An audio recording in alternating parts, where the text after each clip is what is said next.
tristesse arrive, je sais tu es là, toujours près de moi. Bon mercredi, bienvenue dans votre émission La Victoire de l'amour. Aujourd'hui, comme on le fait tous les mercredis, on rejoint notre amie Geneviève et Lomélie par un nouveau venu dans la famille de La Victoire de l'amour, le père Dominique Leroussès.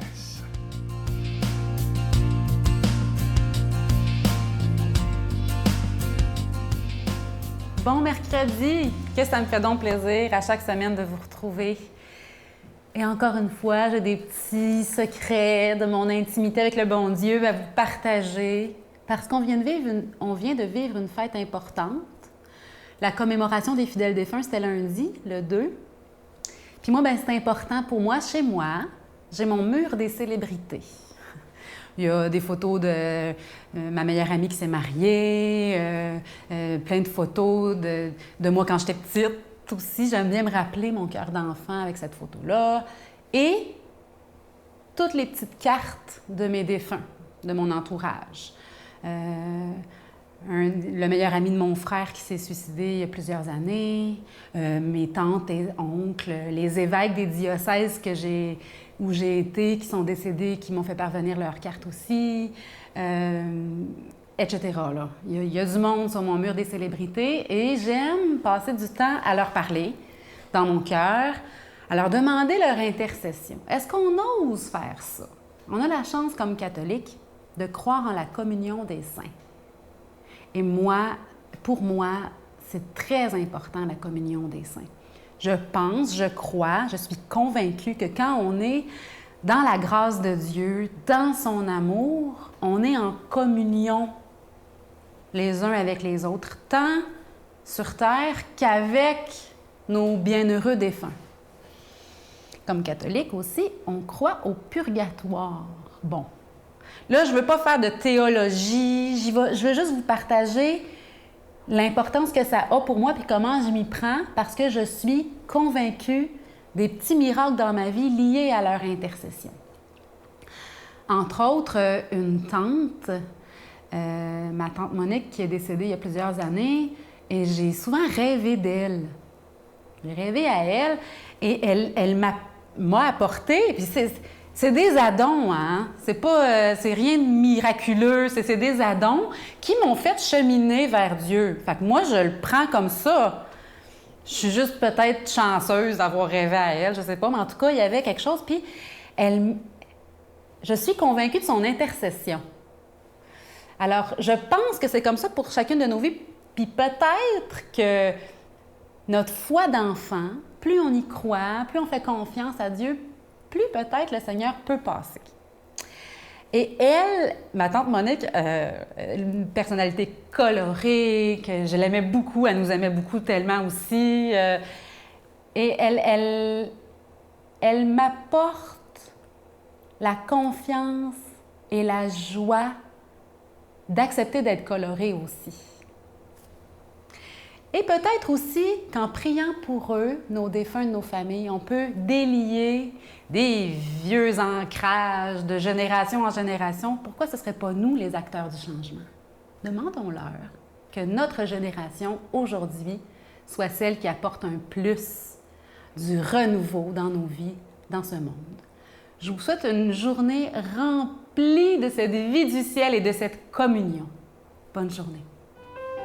Notre Père qui es aux cieux, que ton nom soit sanctifié, que ton règne vienne, que ta volonté soit faite sur la terre comme au ciel.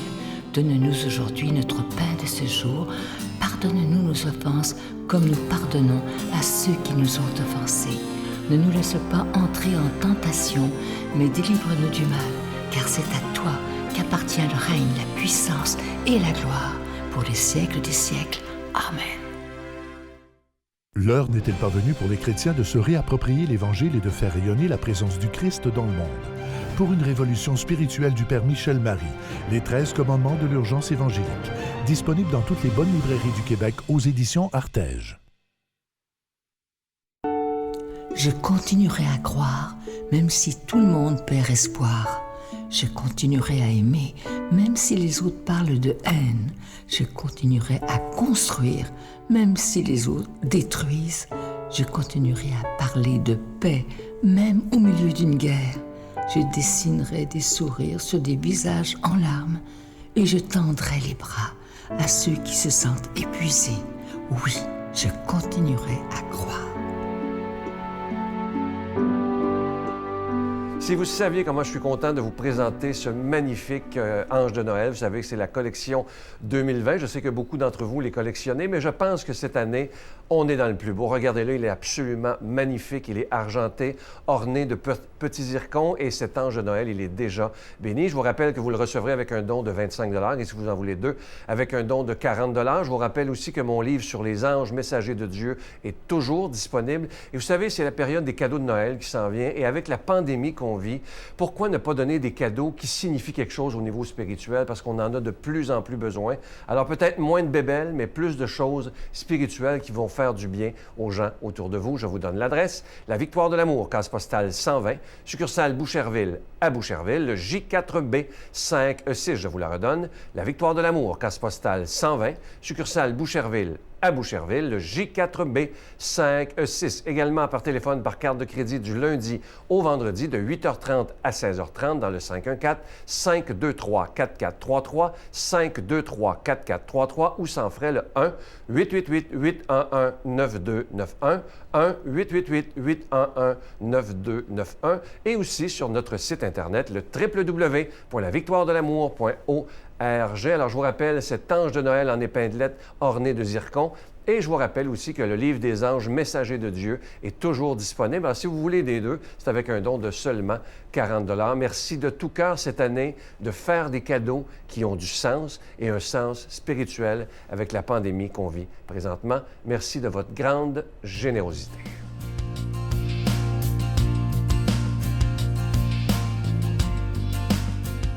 Mon Dieu, donnez-moi la sérénité d'accepter les choses que je ne peux changer, le courage de changer les choses que je peux et la sagesse d'en connaître la différence.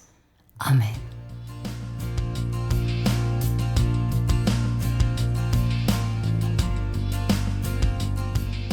Bonjour, comment ça va? J'espère que ça va bien.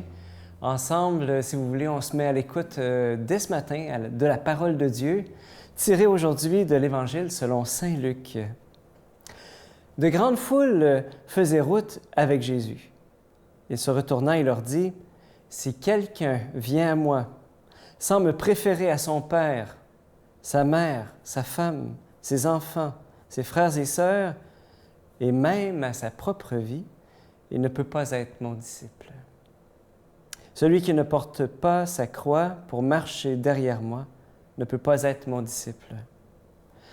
Quel est celui d'entre vous qui veut bâtir une tour et qui ne commence pas par s'asseoir pour calculer la dépense et voir s'il a de quoi aller jusqu'au bout? Car s'il pose les fondations et ne peut pas achever, tous ceux qui le verront se moqueront de lui. Voilà un homme qui commence à bâtir et qui ne peut pas achever.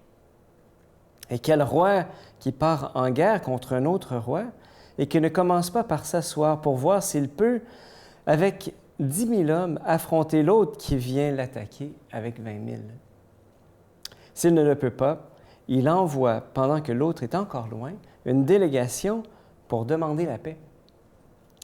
De même, celui d'entre vous qui ne renonce pas à tous ses biens ne peut pas être mon disciple. Aujourd'hui, on pourrait prendre ensemble la personne que l'on aime le plus au monde. C'est qui la personne que tu aimes le plus au monde? Est-ce que c'est ton époux, c'est ton épouse, c'est tes enfants, ta fille, ton fils, ta mère, ton ami? Ben, si j'écoute la parole avec toi ce matin, Jésus veut être préféré à cette personne. Quelle audace! Quelle audace! Mais pourquoi Jésus veut être préféré ainsi?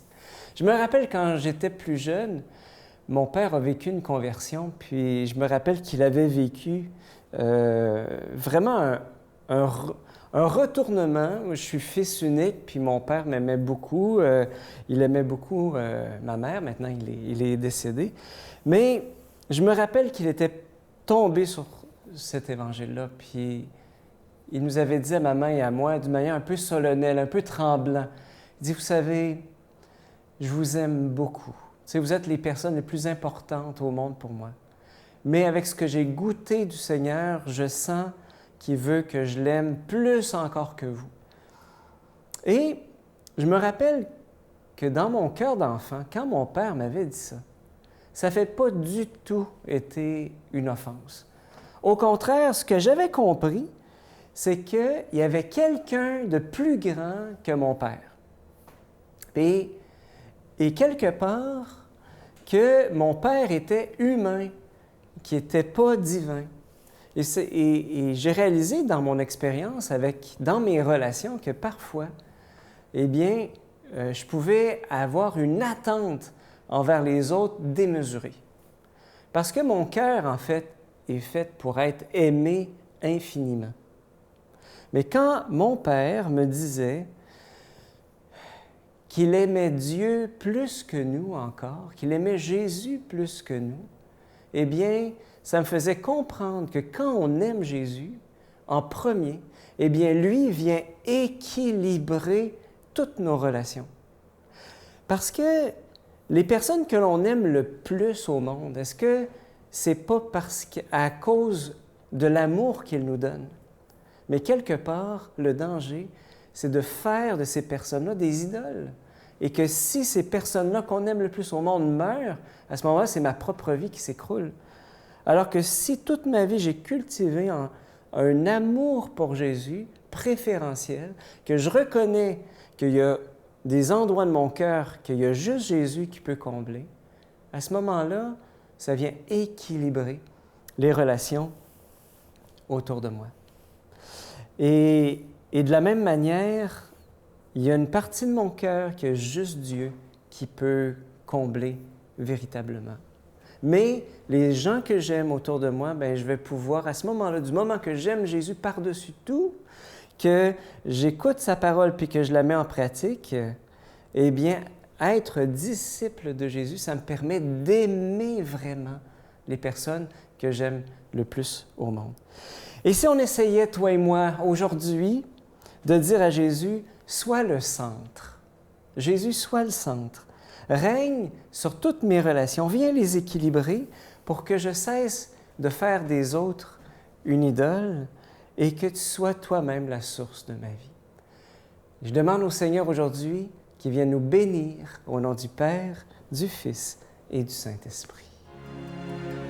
Je vous salue Marie, pleine de grâce. Le Seigneur est avec vous. Vous êtes bénie entre toutes les femmes, et Jésus, le fruit de vos entrailles, est béni. Sainte Marie, Mère de Dieu, priez pour nous pauvres pécheurs, maintenant et à l'heure de notre mort. Amen.